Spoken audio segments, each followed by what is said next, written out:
Hi friends, இன்றைக்கி நம்ம அக்கி ரொட்டி செய்யலாம். அக்கி ரொட்டிக்கு வெறும் பச்சரிசி மாவு, நம்ம கடையில் இருந்த மாவாக இருந்தாலும் சரி, நம்ம மிஷினில் அரைச்ச மாவாக இருந்தாலும் சரி. இப்போ இதில் சீரகம், பெருங்காயம், உப்பு போட்டிருக்கேன். இதில் போட்டுக்கலாம். அடுத்தது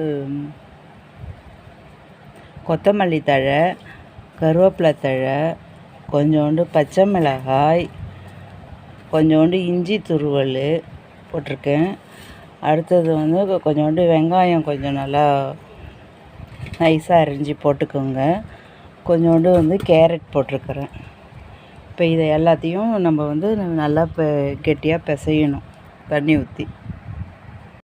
அக்கி ரொட்டிக்கு மாவு பிசைஞ்சு உருட்டி வச்சுருக்கிறேன். ஒரு உருண்டை எடுத்து இதுமாரி வாழை இலையில் எண்ணெயை தடவிட்டு இதுமாரி நல்லா மெலிசாக தட்டி வச்சுக்கிங்க. இப்போ தோசை கல்லில் வச்சு நம்ம இப்போ போட வேண்டியது தான் ஃப்ரெண்ட்ஸ். ரொம்பவும் டேஸ்ட்டாகவும் இருக்கும். அதேமாரி நான்ஸ்டிக் எண்ணெய் சட்டி இருந்ததுன்னா அதில் கூட மெலிசாக தட்டி சிம்மில் வச்சிங்கன்னா நல்லா எடுக்கிறதுக்கு வசதியாக வரும். தோசைக்கல்லை எடுத்து சூடு பண்ணிவிட்டு இந்த வாழை இலையில் இருக்கிறத இப்படி எடுத்தால் அப்படி வந்துடும். இப்போ நெய் வேணாலும் விட்டுக்கலாம், ஒத்துக்கலைன்னா நீங்கள் எண்ணெய் விட்டே நம்ம முருவலாக எடுத்துக்கலாம். அக்கி ரொட்டி ரெடி ஆகிடுச்சு ஃப்ரெண்ட்ஸ். நீங்களும் இதுமாரி செஞ்சு பாருங்கள், ரொம்ப டேஸ்ட்டாக நல்லாயிருக்கும்.